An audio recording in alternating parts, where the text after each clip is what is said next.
Петропавлда не қайда қашан ойындарының іріктеу кезеңі бастау алды. Қала мектептердің алғашқы кезеңінде 5 оқу ордасының шәкірттері бәсекеге түсті. Бұл жолы ойын Ғабит Мүсірепов атындағы облыстық балалар мен жасөспірімдер кітапханасында өтті. Зияткерлік сайыстардың барысын Аманжол Нұртазин бақылап қайтты.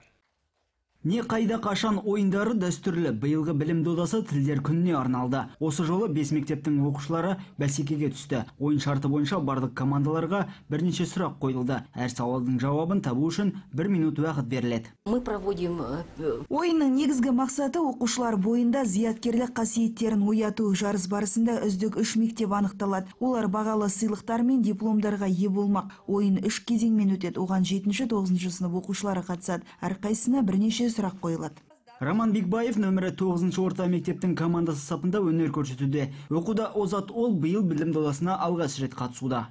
Готовились. Бұл ойынға мектепте дайындалдық. Тілдер тақырыбы болғандықтан орыс және қазақ тіліне баса назар аудардық. Жеңіске жетуге тырысамыз деп ойлаймын. Сайыс қорытындысы бойынша үздік команда анықталмақ. Жеңіске жеткен мектеп білім додасының келесі сынына жолдама алады. Аманжол Нұртазин, Дулат Мұсафиров, Ақпарат.